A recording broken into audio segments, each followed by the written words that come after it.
Welcome to Musings and Modalities. I'm your host, Tristen Stawicki. Think of me as your pragmatic shaman bestie. Join in with other high-vibe, lovely people as I unravel spiritual ideas to help create change and growth in your life. I cover a variety of spiritual topics, sharing knowledge to meet you wherever you are in your journey. As a shaman, astrologer, and human design reader, I help you understand how to make informed decisions and incorporate different modalities using discernment and your own intuition. Today, you will gain powerful shamanic healing tools you can use to incorporate spiritual practices in non-traditional ways. Whether you're just beginning or need a knowledgeable best friend with the next phase of your journey, I'm here to help. Stay tuned. Musings and Modalities starts now. Hey everyone, and welcome to Musings and Modalities. I'm Tristen Stawicki, your pragmatic shaman bestie, and for the next 30 minutes, we'll be diving into my story from plant killer to herbalist, in which I'll talk about my journey in becoming a greenhouse goddess. I'll share my favorite plants and my recommendations for adding spirituality to gardening. So let me set the scene a little. The year is 2019. I was working a day job that was incredibly stressful. It was somewhat fulfilling, but I really needed more in my life. And I thought about the things I always wanted to learn, those pockets of time where you just kind of yearn for something more. But I never really took the time, or I struggled with knowing which expert or resource to listen to when I thought about kind of a tug towards plants, and kind of learning what it would be like to call myself a gardener, or even just to keep a single plant alive. I love to go on walks, and most of the time I had no idea what to call the green beauties I would find. Is it poisonous? Can I eat it? I was clueless about it all. I had at different times in my life kind of picked up plants from the grocery store or a farmer's market. And when they were at peak beauty, they would inevitably not stay that way, right? They would just look really sad after a few weeks. And so I always felt like the problem was me. And it was definitely a me thing when I take home this beautiful plant, and unfortunately it starts to decline really quickly. So I started searching, and I kept being drawn back to this very hardcore 1,200-hour program that covers foraging, building a garden, herbs for digestion, the nervous system, and learning the science of soil. This was a program that had like 17 different modules that would pretty much cover anything I'd want to know. And after completing the online course, passing some tests, practical assessments, and graded projects, this is like a degree in herbalism is really what it felt like. I decided to go all in and to go for it. So I signed up for this program January 15th, 2020, and wow, what auspicious timing. So I inevitably had some free time to study and watch videos.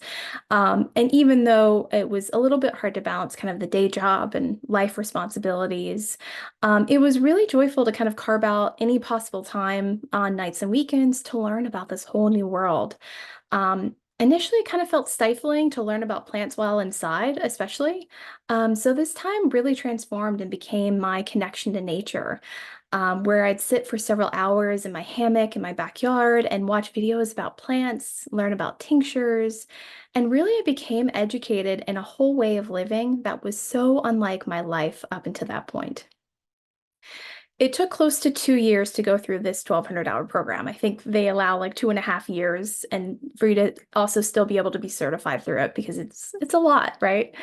And through that time, I had changed, not just because of the events in the world, but my own inner world was so much more full of magic and wonder. I found a deep connection to nature and a way to experience the seasons and cycles of life in a beautiful and fulfilling way. And this unfolded in a few ways for me. So, by learning what plants need at a fundamental level and making sure they had what they needed to survive, I was able to really reflect and review my life and see where I wasn't giving myself enough time to just be, to enjoy the sunlight or spend some time in water. I found when I was taking care of plants, if I was drained or low energy, I'd start to see a decline in their vibrance. And when I was genuinely happy and relaxed, their beauty and energy was magnified. If you're someone that's just starting your journey with plants, or you have a few plants but maybe wouldn't necessarily consider yourself a gardener, I wanted to share a few recommendations for starting or adding to your current garden. So first and foremost, don't get overwhelmed by all of the choices of plants and their different needs. So sometimes you'll see like this one needs low sun, this one needs full sun, this one can only be watered weekly. Others, it's when their soil is dry, and it can feel like you need a calendar just to take care of your plants. It's a lot, right? And it can feel busy and really the opposite of connection. And what was great about in the training I did was that they were so wonderful about focusing only on core plants to start. And so I really wanted to kind of share that wisdom here. There's a reason why herbs are sold everywhere, right? Rosemary, thyme, basil, and mint are all fantastic culinary herbs. They're fairly easy to keep alive and are super versatile and can be used in a ton of food and drink recipes. It's so rewarding to not to have to buy an ingredient and to feel so proud that you grew something. So I definitely recommend you start in the herb family. And then from there, buy some seeds of your favorite flower. I love sunflowers, I love daisies, and any wildflowers. I do recommend that you find really good quality seeds, which I either buy locally or purchase from really reputable folks online. When you buy fully formed flowers in the store, even when they're in pots, they're typically at peak beauty already, and it can feel like a losing battle just to keep them beautiful. And that to me isn't enriching or fun at all. There's so much more wonder and joy from checking on these little seed trays, just waiting for peaks of green to pop up. Plus, there's that feeling of accomplishment when you know the role you played in these gorgeous plants coming to life is super fulfilling. The reason I recommend starting with just a few plants, like 6 or less, is I want you to start building a relationship with each of these herbs and flowers. I want you to check on the growth each day. How do the leaves and flowers look? I kind of treat it like a check-in with a close friend. You know, you aren't looking to fix them, you aren't looking to be anything but kind of a listening ear, kind of checking in on them, and then seeing if there's any assistance you can offer, right? I really wouldn't bring worry into the conversation. This isn't a time to get concerned or stressed that the plant doesn't have everything it needs or if you're doing something wrong, right? This is a time for listening and gentle noticing only. I learned so much just by watching plants as they grow and learning about their different stages through experience. I let them grow and be as they want to, especially for the duration of the season when I plant them. I ask them, "What do you need?" And I sit quietly to hear them answer me. Now, this isn't something I Google or try to research. I really try to let the plants guide me. And sometimes that means I let them go past their harvest and I see what blossoms form from that. I also love to run experiments to see what the plants like, if they want to be close together with another type of plant that's kind of paired in the same space. Do they enjoy the left or right side of the greenhouse? You know, different fun kind of things like that. In the process, I learned I also need plants in all phases of their growth. So during spring, summer, and fall, I want seed trays early in their germination period. I want seedlings that are ready to move into their own pots. I want fully formed flowers and fruits for harvesting. I need those different levels of gratification through these months as it keeps me motivated to spend time outside sweating and hauling dirt and fighting off bugs. This method also helps me stay curious and grateful. You know, for a long time before this period in my life, I didn't want any plants, as they just felt like yet another thing to be responsible for. And I really didn't want that. I couldn't add to my life at that point. And so having constant change and excitement in the garden combats any of those feelings of responsibility for me. All right, so I've shared about my journey from plant killer to herbalist. I really want to switch gears into becoming a greenhouse goddess and how I add spirituality to gardening. I love to work with the moon phases to determine some timing, right? To determine, when I should start things like that. So as a reminder, the moon phases are the new moon, then the moon is waxing and growing, the full moon, and then the moon starts to wane and gets small again, and the cycle repeats. So I plant seeds during the new moon phase, which is a really cool way to track their growth. For the waxing moon, when the moon's starting to grow, I love to repot plants that have outgrown their current home. For the full moon, I harvest and sit in gratitude for the growth that's happened over the past few weeks. And then pruning and giving plants that have completed their journey back to earth and cleaning up my gardening tools in the area around the plants happens in the waning moon. It's also extra special when there is an earth sign in the new moon. Like we had the new moon in Taurus, that was May 7th, and that was such a gorgeous time for planting. This is a general guideline that I enjoy following, but this is also a wonderful place to listen to your intuition. Sometimes you have a few hours on a Saturday morning, and that happens not to be boiling outside, and there's a waning moon. I'll still plant, I'll still repot, and do all the practical things I need to do in the garden. Other times, the full moon might be better for my schedule, and I just like the energy of the week more, and I'll plant then too. So, even though I gave some kind of guidance on how I generally do things, I don't want you to let general guidance ever stop you from spending time in nature or doing something you feel called to do. I love to bring spiritual elements into harvesting as well. I spend some time with each plant and ask them permission to harvest. I feel their leaves and blossoms and fruit, and I wait for them to tell me where to pick from. And I also honor if they prefer not to be picked today. If they do allow me to pick from them, I thank them, and then I move on to the next plant. And I also wanted to include kind of 4 beautiful ways I love to work with the harvest of plants.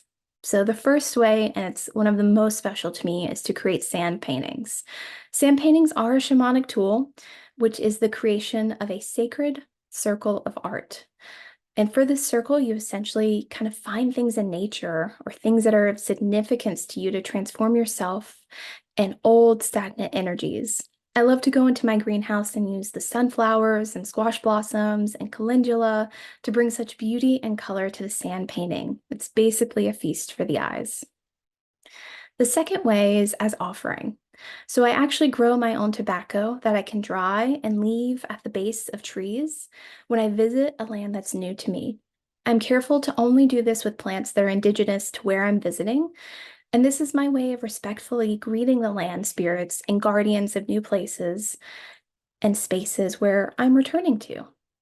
I may also offer a short song, melody, or Reiki as well. And really, this is similar to when we bring food or drinks when we're visiting someone's home, right? It's the exact same sentiment. If you're visiting a place where you're not sure what flowers are indigenous, a beautiful song, melody, humming something, or just a simple thank you is always really welcome. The third way I love to use harvest plants is as nourishment or helping with ailments, right? There's a reason why we garden, and part of that is to actually eat from that. There's something so magical about eating tomatoes or zucchini directly from your backyard. I also think that everyone should have an aloe plant and several calendula plants. It's one of my all-time favorite plants, and it's so useful. I love using it for mosquito bites, and it's soothing for a variety of ailments. It's easy to grow and has beautiful orange flowers, and the energy of the plant's so happy and light. So I always recommend having it in the garden. And the final way I wanted to recommend is in spell work or candle work. When lighting candles inside my home or outside in the yard, I love to create a circle of natural elements. This includes rocks, crystals, flowers, leaves, and anything else that may call to me. Depending on the candle work or spell, I may bring in rosemary or lavender for protection. Anywhere where I've studied the properties of the plant, and I'll see what lends itself to this sacred work. I also want to call out I never throw away plant matter. So after you're done with your candle work or spell, I either compost it, sprinkle it on the earth, or bury it. And how I dispose of the materials really depends on the type of spell and the energies that have come into the circle. So there are 4 ways I love to work with the harvest of plants, and by creating sand paintings, as offerings, as nourishment, or for spell work. I wanted to add in there was a number of intuition elements here, which, I don't want you to feel daunting at all.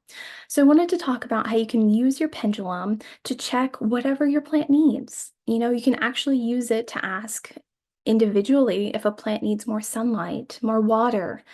Does it need more or less of something? Does it like its neighbor? You can also check to see if it's ready for harvest, to be repotted, or if it just wants to grow and let it be on its own. I'll also check if a plant wants to join in candle work. Even if it doesn't have a property I would normally associate with that work, I'm always happy to have them join the party if there's something, they can lend and help with. As you're building up your intuition in this new and exciting way, the pendulum is such a great tool to help guide you in this space. I also encourage you to speak to your plants. Try to do this without judgment. I know you might feel a little silly at first, but I really try to greet them as friends. I go out to see them each day. I talk about any new growth. I'll gently touch the new seedlings coming up and encourage them on the race to feel the sun. I openly share excitement and good vibes. I'll also ask them what they need. And I love experimenting with their placement in the garden. All of my plants are in containers, so I can easily move them into more sun or shade. And I also love to track which plants and the side of the garden that the bees, birds, and butterflies are more drawn to. Now, I want to share the story of sunflowers and yellow finches. This is kind of a funny story that really allowed me to not take gardening so seriously. Sunflowers are my all-time favorite flower. I love their sunny disposition. I love their height, their gorgeous, huge faces. I love that they come in different colors from yellow to orange and autumn. It's so cool. The first year I ever grew sunflowers, I planted way too many. Part of me disagrees that you can ever have too many plants of any kind, but I did have close to 40 different sunflowers and 4 different types and colors. So, as I tend to, I overdid it a little bit. This year I'm definitely scaling back. And I kept finding that the taller, the sunflowers grew, the more they struggled to stand upright, which is so frustrating, because that's kind of not the whole point of sunflowers, but it's very cool. They're a very tall plant. And then weirdly, some started growing in a circular pattern and others at awkward angles, or they were just leaning over. I would look out in my backyard and it was like a pose contemporary dance, just all harsh angles and a little off-putting, which is not the energy I want when I look in my backyard, right? And so I was problem solving. I bought string, different metal supports, I rotated them, and wow, did it feel like a full-time job trying to get these sunflowers to have any semblance of standing up tall. And the other part that was kind of weird was that some of them would break off or had really extreme bends that were just bizarre, right? Near the end of the season, I'm looking out my upstairs window, and like this went on and on, like several weeks to months, it was a whole thing. It was almost like drama in the garden. And I'm looking out my upstairs window and I see 2 beautiful yellow finches, right? How cool. And I see as one of them lands on the head of the sunflower, dipping the stem down as it eats from kind of the sunflower head. And the stem is almost touching the earth when it does that. And I just had to laugh because you just see this sunflower kind of keel over completely as the finch touched down. And the finch is just eating. And then the finch flew away and it just kind of popped back up. But of course, there was still that bend in them. So I really did have to take that in for a few moments and just giggle because I had all of that fussing and problem solving just for a bird trying to eat, right? Which I love. This part of the reason why I have a garden is not just for myself, but to give back to the earth. And so anytime I start to get frustrated or annoyed when nature isn't bending to my will, I just have to think on this story and laugh a little bit and just let it go. So this was a story where I was unknowingly helping my animal friends. And I wanted to share a few ways where I give back to my community and Pachamama, Mother Earth, knowingly, right? So for each seed packet or set of seeds I use, I give a portion of that to the earth in my yard. I sprinkle it around for the birds and, for the earth in general. I share this freely with no expectation of growth. This is intentionally not for me or for my garden. This act is an honor. Um, it's really to honor all that the earth freely gives and shares with us. I also intentionally plant for my community and extended family. So I openly share my plants with those who want or need it. This happens very frequently, as with the sunflower story. I tend to plant quite a bit. And so it's kind of a habit that I've had from my very first garden where I share that. Especially, I don't even consider it extra. Like, have a feeling as I'm going to put things in the seed trays about who they might go to. And so I feel that call about who might, need this plant or set of plants in their life. I also share seeds and any garden extras I have to pass along my love of the earth and the soul enriching experience of gardening. I also made the decision and choice not to do it all. I'm very thoughtful in picking and choosing what to create, I'm planting myself. Like sure, I could create tinctures and salves, right? I could make syrups and teas and plant everything from scratch. In 1700 hours of herbalism, you do truly learn it all. And I had to not only learn it all, but actually do it all in order to get my certification. I, and I do enjoy it very much, but I found that, when I attempted to do it all or try to, it doesn't really leave space for me to support other herbalists or other small businesses and local shops. I don't want cabinets full of excess stuff. I really want to spend time where I get the most fulfillment currently. And each year that shifts a little bit. But I always want to make sure there's space left to support others. I never want to lose my skills in these areas, so each season I decide what I'll make for one or two tinctures or 2 to 3 very small batch syrups. But I really love kind of meeting new people and supporting my community in this way as well. I wanted to share my BFFs only tip. So many times, especially when I'm having conversations about crystals, so many people ask, when they have a crystal that breaks or they don't feel as connected to it anymore, what to do with it. And so I really love to use crystals in my garden. I have them in my greenhouse, I have them with my plants. And anytime a crystal breaks, I actually save it to the side until I'm ready to put it in my garden. And I'll actually put those crystal pieces in with my plants, in with the soil, with the different containers, which is such a beautiful way to honor them, to thank them, and also give them back to the earth. I also really love to use quartz and put some very small quartz points, on the top of the soil of a plant, if it needs some extra attention or some extra care, or if it's fighting off, any kind of like insects or anything like that. Crystals also can help be a deterrent, especially if I put kind of Reiki energy into them. So I just wanted to share kind of a beautiful way that you can reuse those broken crystals or any crystals that you don't feel called to work with anymore, and kind of celebrate them in a different way. As we close today, I wanted to share a poem I wrote while in my herbalist training to remind you we all start from the same place. We all start with beginner's mind, and we all start with a bit of hope, curiosity, and of course, vulnerability. This is vulnerability. A seedling bursts forth in damp smelling earth, an upward offering of underground strength, rooted in hope. Unburdened by memories of past aches, of unresolved discussions, of dread and dis-ease. Water remembers, yet the seedling only knows how to move to the light, to be amenable, to unfold, to persist. Thank you so much for watching Musings and Modalities with me, your pragmatic shaman bestie.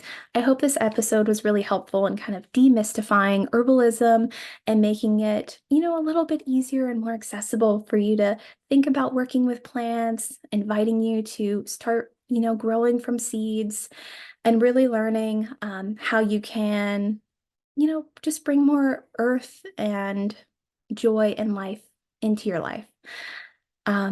You can tune in the second and fourth Mondays of each month at 8 a.m. Pacific, 11 a.m. Eastern for more fabulous episodes. As a reminder, I do offer free 30-minute consultations if you have additional questions on how I might be able to help, and if it's a full body yes to work with me. I do have a new offering for those that want to work with me but aren't sure where to start. This is called Unsure What to Book, and that's where you get 90 full minutes with me. We can discuss pretty much anything there. If you want to learn more about astrology or herbalism or Reiki, I'm happy to answer any questions. And I've also recently added an offering for home clearing and land clearing.